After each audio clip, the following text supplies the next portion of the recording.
오늘은 26강입니다. 26번째 고넬료의 집에서 일어난 이야기입니다.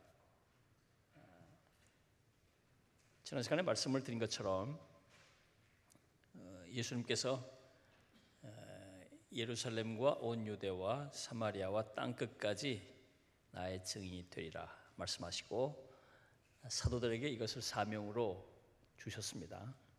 사도행전은 그 사명이 어떻게 성령의 인도를 따라 이루어져 가는지를 기록해 놓은 책이라고 말씀을 드렸죠. 근데 가장 결정적인 분수령이 있는데 그것은 이방으로 나가는 일에 있어서 그 당시 사도들, 유대인이었던 사도들에게 큰 걸림돌이 하나 있었는데 그거는 다른 데 있는 게 아니라 저들의 마음속에 자리 잡고 있었던 편견 때문이라는 것입니다. 주님께서 이방인에게 복음을 전하기 위해서 사도행전 9장에 이방인의 사도 바울을 준비해 놓으셨죠. 그것만 가지고는 안 돼요. 유대인들, 사도들인 유대인들의 마음속에 자리 잡고 있는 이 편견을 제거하셔야 되는데 그게 이제 쉽지 않은 일이죠.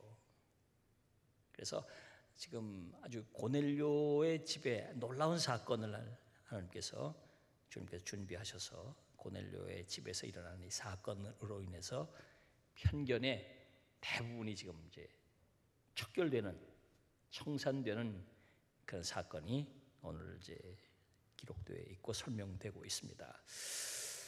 자, 오늘 본문 28절도 보면 이런 얘기가 나와요. 여기 28절을 보면 이르되 유대인으로서 이방인과 교제하며 가까이 하는 것이 위법인 줄은 너희도 알거니와 그랬습니다. 유대인으로서 고넬료의 집에 들어가서 고넬료의 식구들이 이방인이잖아요. 그 이방인들과 교제하고 만나는 게 율법에 어긋난 일이라고 하는 것. 율법을, 그러니까 이방인을 만나러 하나님이 가라고 해서 오긴 왔는데 너희들을 만나는 게 율법에 어긋난다. 이게 아직도 마음에 걸림돌이 있는 거예요. 그래서 복음을 전하는데 지금 주저할 수밖에 없는 상황이에요. 유대인들은 이방인들이 자기들과 완전히 질적으로 다른 인간으로 취급했어요. 하나님의 사랑과는 무관한 존재로 여겨왔던 거죠. 자기는 하나님의 사랑을 받은 사람이고 선택받은 사람이지만 저들은 하나님 앞에 사랑받지 못하고 선택받지 못한 존재라고 여겨왔던 거죠. 무서운 편견이 그들 안에 자리 잡고 있었어요. 하나님께서는 그 편견을 씻어내지 않으시고는 안 된다는 걸 아시기 때문에 그 편견을 이제 씻어내고 척결하는 작업을 하고 계시죠. 자, 인간이 살고 있는 인간 세상 속에는 늘 이런 편견이라는 것들이 생겨나게 되고 자리 잡게 돼요. 사람은 원래 그렇잖아요. 남들과 자기를 비교해서 남들을 무시하고 남들을 깔보고 자기는 그들보다 우월한 존재라고 하는 이 우쭐거리는 자긍심, 잘못된 이 자긍심, 또 이것이 집단화되어서 편견을 이루고 그 안에서 나는 좀 특별한 사람이고 나는 좀 우월한 사람이다. 뭐 이런 의식 속에 살아가고 싶은 게 타락한 인간 본성의 독특한 특징 가운데 하나죠. 지난주에도 말씀을 드렸지만 미국에서 흑인들과 백인들은 흑인들과 우리는 질적으로 다른 존재다.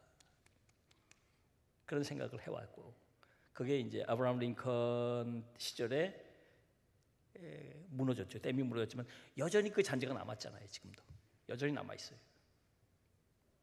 또 우리나라는 조선시대까지 쭉 이 남존여비, 남자는 특별한 존재고 여자는 열등한 존재다. 우월한 존재요, 열등한 존재다. 남존여비라. 이게 뭐 수천 년 동안 우리 한국 사람들 머릿속에 다 박혀 있었잖아요. 이게 이제 20세기 초에 와서 기독교가 들어온 다음에 이게 무너지기 시작한 것이 이제 100년 전밖에 안 되잖아요. 게다가 또 다른 편견들이 자꾸 만들어지죠. 또 다른 지금도 우리나라에 들어와 있는 좀 뭐랄까요, 동남아시아에서 들어왔거나 또는 이렇게 중국 조선족들 들어오시거나 이런 분들에 대해서 우리 마음속에, 우리 한국 사람들 마음속에 그들을 무시하고 깔보려고 하는 그런 편견, 차별이 우리 안에도 있다. 우리가 미국이나 유럽에 가서 막 그렇게 차별을 당하면서 그때는 막 분노해하면서도 사실은 또 우리 안에 들어와 있는 그런 사람들을 막 무시하고 차별하고 하는 것들이 생겨나고, 또 이제 젊은이들 사이에는 외모 가지고 차별하고, 여전히 우리 안에 학벌 때문에 차별하고, 심지어 지역 때문에 차별하고, 이런 것들이 우리 안에 생겨나게 되죠. 그 뒤에는 무시무시한 사단의 역사가 있는 것이죠. 그러니까 복음의 역사가 이루어지려면 그런 갖가지 이 차별을 철폐하지 않고는 정말 사랑으로 그들에게 복음을 전하는 일이 어려운 거예요. 우리가 그런 점을 생각하면서 우리 안에 이런 차별들을, 편견을 무너뜨려야 되겠다. 그러니까 주님이 가르쳐 주셨잖아요. 주님이 말씀하셨잖아요. 남을 나보다 낫게 여기라. 이게 우리가 누군가 관계를 맺고 사랑할 때 우리가 그들을 바라보고 축복하면서 나아가야 할 기본 자세인데, 남을 나보다 낫게 여기라. 그런데 우리 안에는 남을 나보다, 그야말로 꼭 이제 받침이 중요하잖아요, 그죠? 남을 나보다 시옷으로 할 거냐, 지옷으로 할 거냐, 지읒 받침이냐, 시옷 받침이냐. 남을 나보다 낫게 여기고 깔보고 그러고 싶은 생각이 있는 거잖아요. 예수님께서 남을 나보다 낫게 여기라. 늘 남을 나보다 아주 깔보고 낫게 여기고, 그런 가운데서 내가 편안함을 느끼고 그 안에서 내가 자긍심을 느끼고, 이게 이제 성령의 역사를 가로막는 굉장히 무서운 편견이잖아요. 자, 그러면 이제 오늘 하나님께서 이 가장 무시무시한, 인류 역사상 가장 무시무시한 이 편견, 이 유대인과 이방인 사이의 이 편견은 가장 아주 무시무시한 편견인데, 이 편견을 무너뜨리시는 얘기를 이제 지난주와 오늘 이어서 살펴보는데, 여기 보면 편견을 철저하게 하나님이 무너뜨리시죠. 그래서 먼저 오늘까지, 어제와 지난주와 오늘까지 이 말씀을 종합해 보면 하나님께서 하신 일이 이제 5가지, 이 결론적으로 먼저 말씀을 드리면, 첫째, 하나님께서는 차별하지 않으신다는 사실을 말씀하셨어요. 하나님께서 베드로에게 내가 이방인을 깨끗하게 했다, 그러니까 차별하지 말아라. 그러니까 하나님께서는 차별하지 않으신다는 사실을 먼저 말씀하신 것이죠. 이게 대전제예요. 내가 차별하지 않는데 네가 무언데 차별하느냐. 두 번째, 베드로가 이제 이 말씀을 이제 깨닫는 거죠. 이따가도 말씀드리겠지만, 그래서 참 깨달음이 중요해요. 여러분, 그냥 아는 것하고 깨닫는 것하고는 좀 다릅니다. 아는 것하고는 깨닫는 것하고는 좀 달라요. 베드로가 그 사실을 깊이 깨닫게 되는 거죠. 그리고 이제 결정적으로 이방인들에게도 성령이 강림합니다. 그러니까 할 말 없는 거죠. 성령이 강림했으니까 이제 할 말 없는 거예요. 유대인들에게만 성령이 강림해야 할 텐데 어떻게 이방인들에게 성령이 강림할까? 성령이 강림했어. 그걸 깨닫고 나서 베드로가 이제 이방인들에게, 고넬료의 가족들 이방인들에게 세례를 베풀었다. 이방인에게 세례를 베푼다, 있을 수 없는 일이죠. 그 일을 베드로가 하게 되죠. 그리고 5번째는 그들과 함께 교제를 하는 거예요. 이방인과 열린 마음으로, 감사한 마음으로, 진정한 마음으로 그들과 교제를 하는 거죠. 그래서 이 단계적으로 쭉 해서 베드로 안에 있는 유대 그리스도인들 안에 남아 있는 이 편견들이 치워지는 거예요. 그리고 나서 이제 복음이 이방인들에게로 나가죠. 그런데도 그 이후에 15장 가면 또 그 얘기가 나왔는데, 또 아직도 그게 완전히 철폐되지 않아서 앙금들이 남아 있어요. 아직도 사람은요, 안 변한다 그런 말이 있잖아요. 사람은 안 변한다. 생각, 의식이 안 변한다는 거잖아요. 무슨 말일까요? 편견이 지워지기 어렵다는 거잖아요. 편견이 지워지기 어렵다. 성령의 역사로 인해서 그게 달라져야죠. 사람이 변한다. 사람이 변한다. 이게 사람의 힘으로는 안 되는 거죠. 성령의 역사로 가능한 거죠. 새로운 피조물이라 새롭게. 자, 그런 편견이 무너져야 한다. 그래야 복음이 제대로 전파되어지고, 그래야 하나님의 나라가 이 땅에서 확장되어진다. 그게 오늘 이 본문 말씀의 아주 강력한 메시지예요. 오늘 우리 각자에게 남아 있는 사람에 대한 편견, 하나님께서는 그거 무너뜨려 가기를, 그게 무너지기를 바라고 계신 것이죠. 자, 이제 이런 관점에서 오늘 어떤 일이 일어났는지 오늘 본문을 좀 살펴보겠습니다. 고넬료의 집에서 어떤 일이 있었는지, 사도행전 10장 24절에서 48절까지 좀 길지만 저하고 한 절씩 집중해서 교독합니다. 이튿날 가이사랴에 들어가니 고넬료가 그의 친척과 가까운 친구들을 모아 기다리더니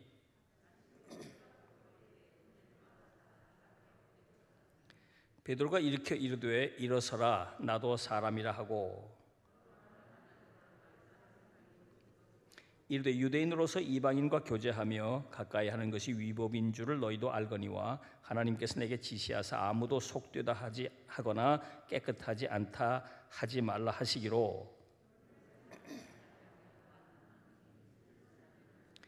고넬료가 이르되 내가 나흘 전 이맘때까지 내 집에서 제 구식 기도를 하는데 갑자기 한 사람이 빛난 옷을 입고 내 앞에 서서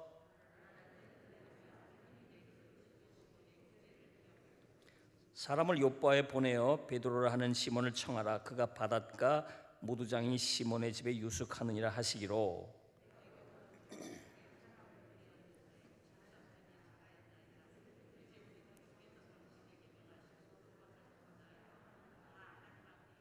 베드로가 입을 열어 말하되 내가 참으로 하나님은 사람의 외모를 보지 아니하시고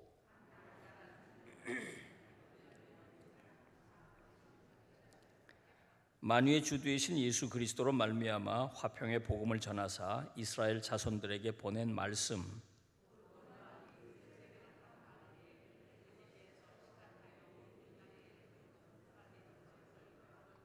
하나님이 나사렛 예수에게 성령과 능력을 기름 붓듯 하셨음에 그가 두루다니시며 선한 일을 행하시고 마귀에게 눌린 모든 사람을 고치셨으니 이는 하나님이 함께 하셨음이라.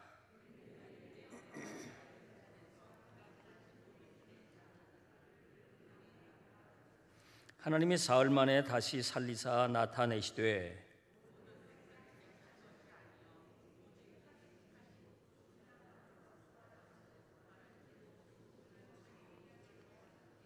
우리에게 명하사 백성에게 전도하되 하나님이 살아있는 자와 죽은 자의 재판장으로 정하신 자가 곧 이 사람인 것을 증언하게 하셨고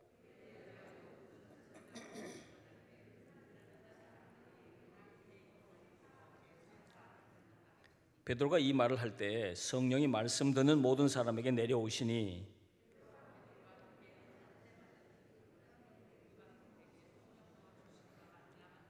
이는 방언으로 말하며 하나님 높임을 들음이러라.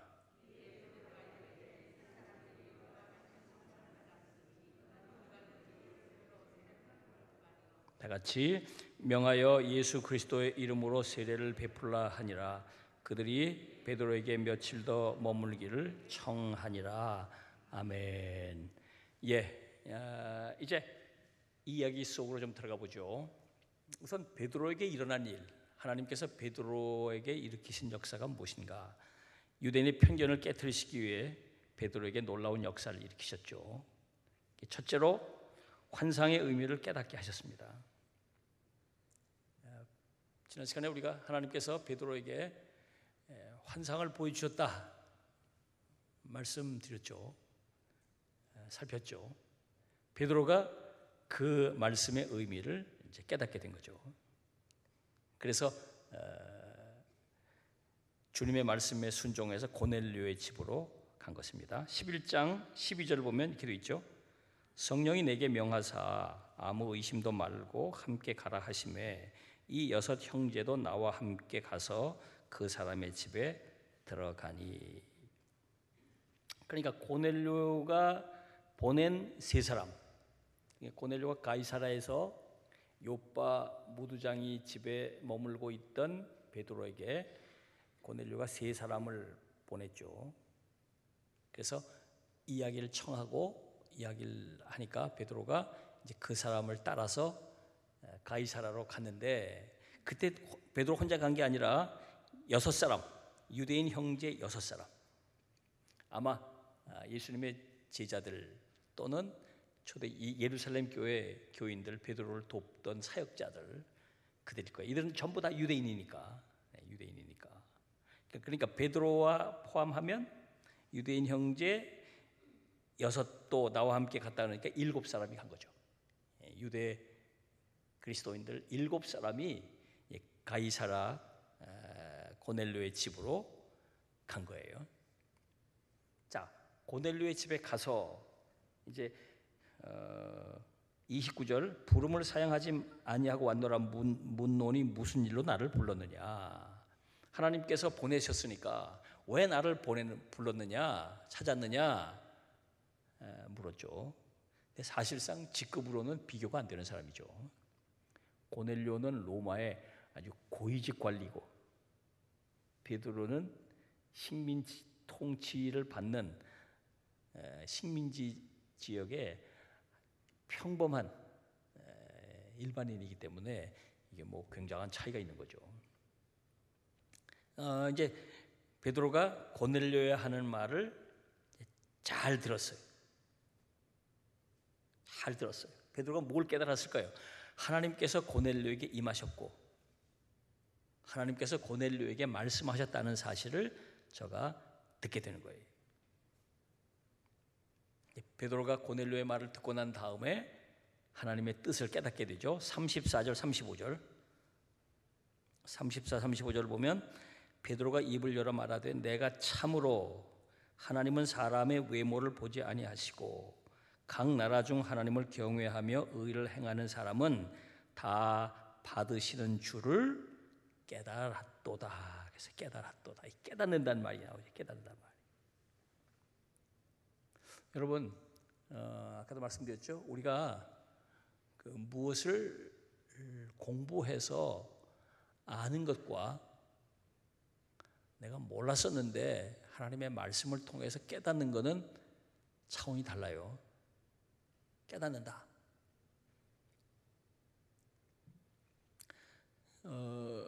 지금은 뭐 은퇴를 했는데 그분이 프린스턴 신학교의 제임스 로더라고 하는 기독교 교육학자, 그분이 쓴 책 가운데 그분이 재미있는 얘기를 하나 했어요.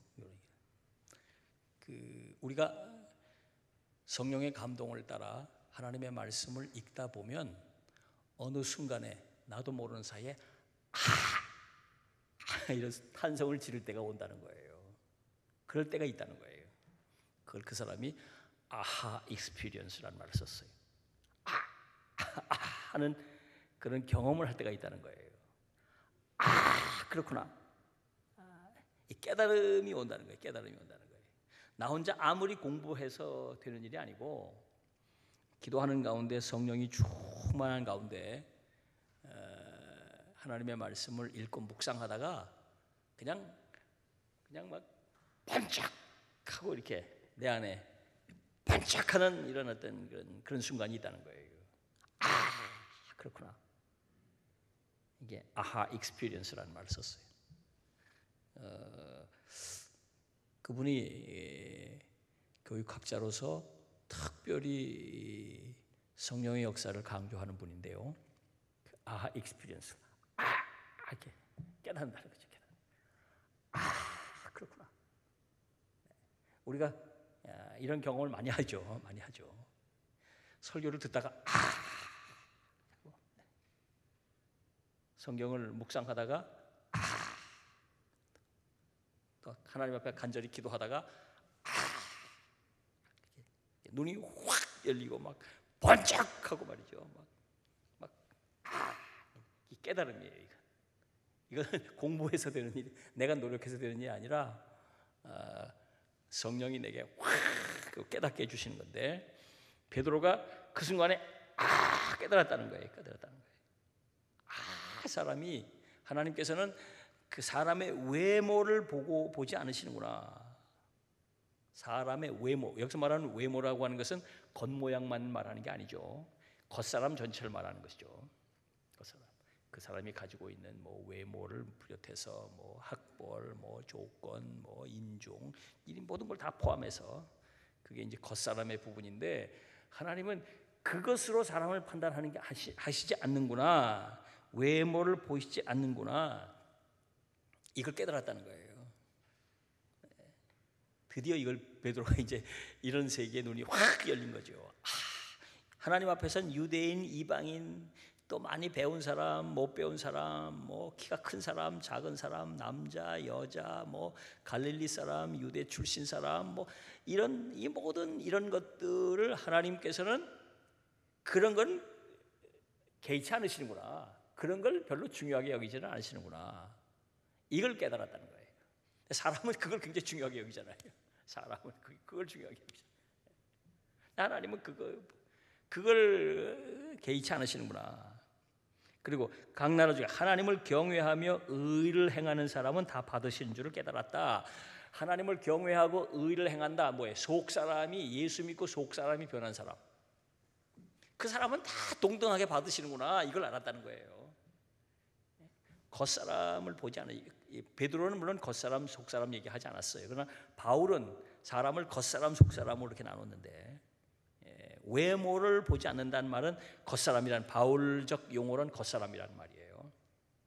우리가 사람을 생각할 때 편견을 갖는 이유는 전부 이 겉사람, 외모를 보기 때문이에요. 외모를. 겉사람에서 겉사람을 가지고 사람을 평가하고 판단하잖아요. 이게 이제 사단이 지배하는, 사단의 권세로 지배하고 통치하는 이 세상에는 사람을 외모로 평가하고 판단하잖아요. 그러나 하나님의 나라는 절대로 그렇지 않다. 하나님의 나라는 외모, 겉사람은 하나님의 나라에서는 상관없고 속사람을 본다. 이게 속사람이. 그가 예수 믿고 정말 하나님을 경외하고 하나님의 말씀에 순종하고 그가 정말 하나님을 두려움과 떨림으로 섬기고 있는가, 그 속사람이 중요하다. 속사람이. 그 속사람이 예수 믿고 변한 사람은 하나님은 외모는 전혀 관계하지 않고 모두 다 받으신다는 사실을 베드로가 깨달았다는 거예요. 깨달았다는 거예요. 고넬료의 얘기를 들으면서, 고넬료는 이방인인데 저 뭐 이방인 뭐 저거 이렇게 무시하고 뭐 이러고 있다가 고넬료가 하는 얘기를 들으면서 눈이 번쩍 띄었다는 거예요. 하나님이 우리 유대인들을, 기독교인들을 사랑하면서 우리를 대하시는 것하고 똑같이 저들에게도 말씀하시고 똑같이 저들에게 대하시는구나. 깨달았다는 거예요. 여러분, 이 깨달음이 중요해요. 성령에 강림하셔서 성령이 충만하시고 성령이 우리를 터치해 주시면 우리에겐 계속 이런 깨달음이 있는 겁니다. 왜? 나는 무지하고 나는 목매하고 나는 어리석고 우둔하기 때문에 성령이 깨우쳐 주실 때, 깨달을 때만 눈이 확 열려서 그걸 아는 것이죠. 자, 이제 베드로는 이제 드디어 그 깨달음을 통해서 설교를 하게 돼요. 먼저 확신했죠. 베드로는 자신이 하나님께서 이방인도 유대인과 동일하게 대하신다는 사실을 깨닫게 되고, 이 깨달음은 베드로에게, 이방인들에게 이제 자기들이 예수에 대해서 깨닫고 알게 된 그 말씀을, 예수를 전해야 되겠다, 설교해야 할 필요성을 가지게 되죠. 그래서 이제 드디어 베드로가 저들에게 복음을 전하는 거예요. 예수 그리스도에 대해서 얘기하죠. 여기 쭉 거기 나오죠. 자, 이 37절, 요한이 그 세례를 반포한 후에 갈릴리에서 시작하여 온 유대에 두루 전파된 그것을 너희도 알거니와, 그것, 복음이에요. 복음. 그것을 이제 내가 너에게 얘기하겠다, 그 얘기죠. 하나님이 나사렛 예수에게 성령과 능력을 기름 붓듯 하셨음에 쭉 그 뒤에 이제 예수 그리스도에 대한 복음을 이야기하는 거예요. 전하는 거예요. 네 가지 요약을 해보면, 첫째, 예수 그리스도와 그의 사역. 그분이 공생의 3년 동안 하셨던 그분의 사역, 두 번째는 그분이 십자가에 달리시고 부활하신 이야기, 세 번째 그들 예수 그리스도께서 증인의 복음을 전하라고 명령하셨다는 이야기, 그리고 마지막으로 결정적으로 중요한 것은 예수 그리스도를 영접하고 믿는 사람들은 죄 사함의 은총을 받는다, 구원받는다고 하는 얘기를 복음의 핵심, 복음의 가장 중요한 핵심, 그 복음의 핵심을 전했다는 거예요. 자, 그 복음이 전해진 뒤에 고넬료의 집에 놀라운 역사가 이제 일어나죠. 하나님께서 놀라운 역사를 일으키셨어요. 자, 이 고넬료의 가정에 일어난 이 일은, 그러니까 그동안에 두 차례 성령이 강림했죠. 지금까지 예루살렘 마가의 다락방에 120문도 위에 성령이 정말 불같이 임해서 그 공동체를 중심으로 교회가 시작됐죠.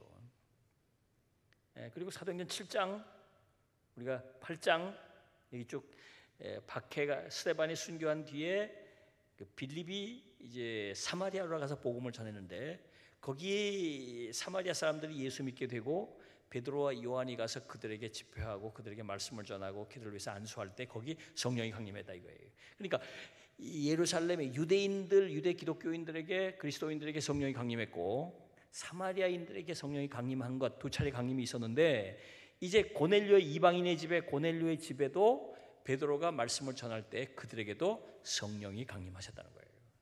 성령 강림이 똑같이 일어났다는 거죠. 고넬료의 집에서 일어난 일은 다름 아닌 유대인들, 그리스도인들에게 일어난 일과 똑같은 일이 일어났고, 사마리아 사람들에게 일어났던, 기독교인들에게 일어났던 일이 똑같이 일어났다는 거예요. 똑같이. 우선 말씀드린 대로 성령의 확증이죠. 성령이 강림했다는 거예요. 여기서 주목할 것은요, 마가의 다락방에 성령이 강림할 때는 저들이 오로지 모여서 기도할 때 성령이 강림했죠. 또 사마리아에 성령이 강림할 때는 베드로가 가서 안수하고 저들을 위해서 기도해 줄 때 성령이 강림했죠. 이번에 어땠습니까? 이번에는 저들을 위해서 안수하지 않았어야지. 말씀을 전하는데 그 말씀을 듣는 순간에 성령이 강림했다는 거예요. 조금 그 절차와 과정의 양상은 다르지만 성령이 강림했다. 그러니까 하나님의 말씀을 듣는 가운데도 성령이 강림한다. 우리가 기도할 때도 성령이 강림할 수 있고, 하나님의 말씀을 들을 때 강림할 수 있고, 그리고 주의 종들이 안수할 때도 성령이 강림할 수 있고, 여러 가지 그 성령이 강림하는 환경과 상황은 다를 수 있지만 성령이 저들에게 강림했다는 것입니다. 동일한 성령이 강림하셨다는 거예요. 자, 성령이 강림할 때 이제 외적 증거가 두 가지가 나타나죠. 마가의 다락방에 나타날 성령이 강림할 때 일어난 그 폭발적이고 강력한 그런 외적 증거, 그건 나타나지 않았지만 이들에게도 두 가지 동일한 사건이 나타났어요. 하나는 방언이 일어났고, 또 하나는 저들이 하나님을 찬양하는 찬양이 터져 나왔다는 거예요.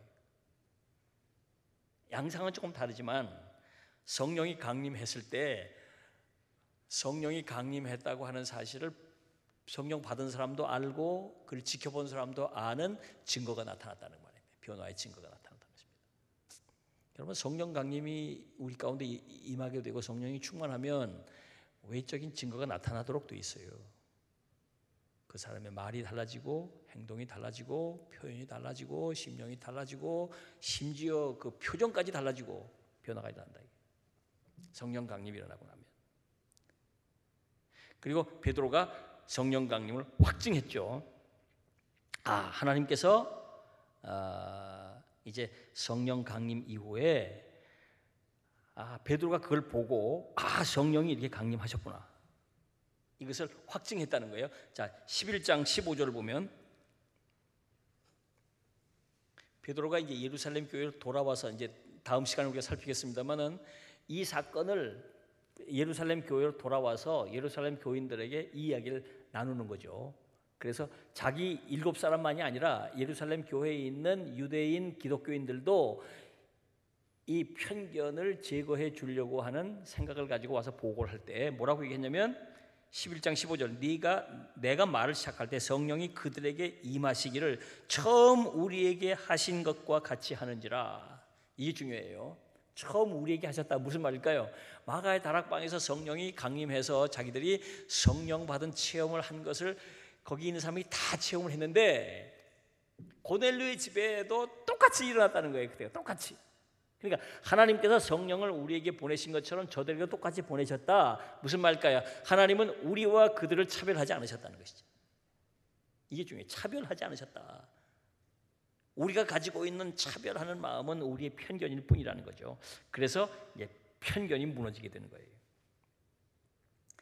저들의 베드로와 그 7사람 마음속에 자리 잡고 있던 유대인과 이방인 사이의 차별이 드디어 극복되게 된 것이죠. 이건 단순한 차별의 극복이 아니라 적극적으로 이방인과 유대인이 하나라는 사실을 나타내고 있어요. 더 중요한 것은 이 사건이 이방인들에게 복음을 전하게 되는 신학적인 근거를 마련해 준다는 거예요. 이게 굉장히 중요해요. 이 사건을 두고두고 얘기한다 그 말이에요. 자, 11장 18절 한번 볼까요? 우리 함께 다 읽어보겠어요. 11장 18절 베드로가 예루살렘에 돌아가서 예루살렘 교회 교인들에게 한 말 가운데 이런 말을 했어요. 11장 18절 다 같이 시작. 그들이 이 말을 듣고 잠잠하여 하나님께 영광을 돌려 이르되 그러면 하나님께서 이방인에게도 생명 얻는 회개를 주셨도다 하니라 그랬어요. 이방인에게도 생명 얻는 회개를 주셨도다. 하나님께서 이방인도 구원하셨다. 이게 예루살렘 교회 교인들 모두가 다 확인했다는 거예요. 이제 신학적인 틀이 잡혀진 거죠. 그리고 15장으로 한번 가볼까요? 15장에도 중요한 사건이 나오는데 15장 11절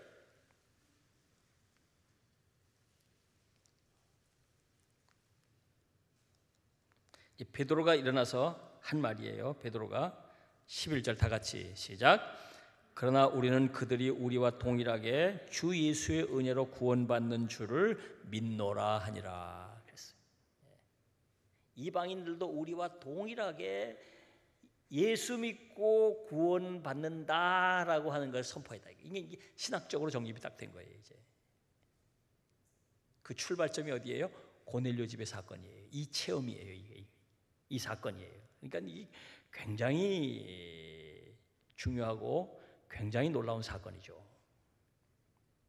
그러니까 사도행전에 있어서 이방인들에게 복음이 전파되기 위해 하나님께서 저들에게 체험하게 되는 아주 체험시켜 주신 결정적 사건이에요. 자, 이 사건의 의미는 첫째, 한 성령이란 말입니다. 한 성령. 이방인과 유대인에게 동일한 성령이 임하셨다는 것을 보여주는 거예요. 동일한 성령이 임하셔서 동일한 역사가 나타나셨다는 거죠. 이게 이방인과 유대인의 차별, 이 차별을 제거하고 편견을 제거하는 데 있어서 결정적인 의미를 갖는 거예요. 무슨 말일까요? 하나님이 차별하지 않으신다. 그게 말씀을 통해서 들었지만 똑같이 성령이 임하신 걸 보고 저들은 그 말씀을 확증했다는 거예요. 컨펌했다는 거예요. 아, 그렇구나. 하나님께서 그렇게 말씀하셨고 하나님께서 그렇게 역사하신 것을 보고 그 말씀이 옳구나. 우리도 이렇게 해야 되겠구나. 결정적 사건이에요. 하나님께서 차별하지 않으신다. 이 중요하죠. 하나님이 차별하지 않으시는 것을 왜 우리가 차별하느냐? 우리가 성도들이 오늘도 마찬가지예요. 성도들이 이 차별을 극복하기 위해서는 하나님이 차별하시나 안 하시나를 봐야죠. 하나님이 차별 안 하시는데 우리가 차별하면 안 되잖아요. 그렇지 않겠어요, 여러분?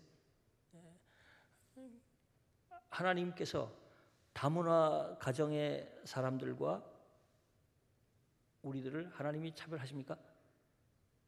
차별 안 하시죠. 우리도 차별하지 말아야지. 하나님께서 여자와 남자를 차별하십니까? 안 하시잖아요. 그러니까 우리도 차별하지 말아야지. 이제는 여자들이 남자를 차별하지 말아야 돼요. 그런 시대가 왔어. 여자들이 남자를 무시하는 것 같아요. 무시하지 말아요, 남자들. 네. 그렇잖아요. 피부 색깔 가지고 하나님이 차별하십니까? 안 하시거든. 근데 우리 안에 여전히 그런 차별이 있다. 하나님 한 성령을 받게 하심으로 하나님께서 말씀하신 나는 이방인과 유대인을 똑같이 대하노라. 자 봐라. 그 성령을 강림케 해주셨다는 거예요. 이게 중요해요. 하나님이 차별하시나 안 하시나. 기준은 하나님이 어떻게 하시나를 봐. 그게 기준이어야죠. 우리 생각이 기준이어서는 안 돼요. 우리 편견이 기준이어서는 안 된다 이 말이에요. 두 번째, 한 세례. 자, 베드로가 이제 아주 용감하게 나섰어요. 베드로가 자기도 과감하게 그 차별을 내려놓고 자기가 세례를 베풀었다 이거예요. 자, 10장 47절 보면 이에 베드로가 이르되 이 사람들이 우리와 같이 성령을 받았으니 누가 능히 물로 세례 베풀물 그 말이요 하고 베풀었다는 거예요. 자, 하나님께서 베드로에게 세례를 베풀라고 말씀하시기 전에 베드로가 깨닫고 먼저 나섰어요. 하나님 기뻐하시는 일을 먼저 행한 거죠. 명령하시기도 전에 자기가 먼저. 만약에 베드로가 이때 주저하고 막 그랬으면 혼쭐 났을 거예요. 야 인마 빨리 세례 베풀어 이놈아 하고 아마 엉덩이를 걷어차셨는지. 베드로가 아주 이런 데 동작 빠른 사람이죠. 베드로는 성질도 급하지만 행동도 빨라요. 하나님이 기뻐하시는 일 그러면 그냥 막 앞장서서 하는 사람이니까 아주 동작 빠른 사람이니까 딱 알아차리고 그렇구나. 아주 하나님께서 세례 베풀도록 하라는 게 하나님의 뜻인 줄 알고 하나님께서 기뻐하시는 짓을 먼저 하는 거죠. 한 세례를 받았어요. 동일한 세례를 받았어요. 여러분 보세요. 유대인과 비유대인의 결정적 차이, 하나님이 선택했다는 건데 그게 징표로 나타났잖아요. 아이가 태어나면 8일 만에 할례를 베풀게 해서 할례. 그러니까 유대인들은 할례 받은 사람, 저 사람들은 무할례자, 할례자냐 무할례자냐 그게 유대인이냐 아니냐, 택함 받은 사람이냐 아니냐 그걸 가름하는 결정적 잣대잖아요. 그리스도인들은 뭘까요? 그리스도인들은 세례를 받았느냐 안 받았느냐 그게 차이라 이 말이에요. 세례를 받아야 교인으로 인정해주고 세례를 받아야 교회에서 봉사하게 하잖아요. 그러니까 기독교인이냐 아니냐 구체적인 증거, 외적인 증거는 세례잖아요. 근데 베드로가 그 세례를 허용했다 이거예요. 유대인들에게 세례를 받게 했다는 거예요. 그러니까 베드로는 나는 더 이상 이제 유대인과 이방인을 차별하지 않겠다. 똑같은 성도다. 이것을 선언하고 세례를 베풀게 된 것입니다. 그리고 이제 구체적으로 기쁨으로 한 걸음 더 나가서 한 교제예요. 한 교제. 이방인과 유대인이 동일한 성령을 받고 하나님께서 동일한 성령을 베풀어 주시고 또 저들이 의식적으로 예식상 예전상 같은 세례를 받았다.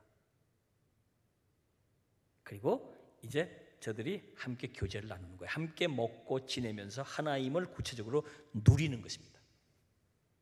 원래 이방인과 유대인이 함께 식사도 하지 못하고 아까도 우리가 읽었잖아요. 함께 교제도 못하고 함께 못하도록 되어 있는데 이제 함께 머물며 여기 보니까 그들이 베드로에게 며칠 더 머물기를 청했다는 거잖아요. 그래서 거기 며칠 머물러 있었을 거예요. 베드로가 이방인의 집에서 먹고 자고 그들과 함께 교제하고 이거 유대인이 있을 수 없는 일이에요. 이건 율법에 어긋나는 일인데 베드로가 기쁨으로 그걸 했다 그 말이에요. 함께 이방인들과 함께 코이노니아를 가졌다는 거잖아요. 코이노니아를.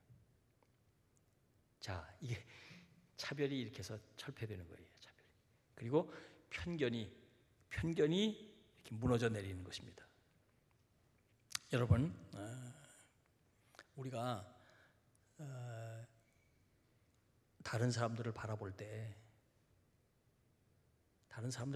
우리는 어떻게 바라보고 있는가? 사단은 자꾸 우리에게 찾아와서 속삭여요. 너는 특별하다. 저 사람들하고 너는 다르다. 너는 저 사람들보다 이쁘다. 너는 저 사람들보다 노래 잘한다. 너는 저 사람들보다 좋은 집안에서 태어났다. 너는 저 사람들보다 오래 예수 믿었다. 너는 저 사람보다 기도를 많이 한다. 너는 저 사람보다 헌금을 많이 한다. 너는 저 사람들보다 남다른 은사를 받았다. 기타 등등.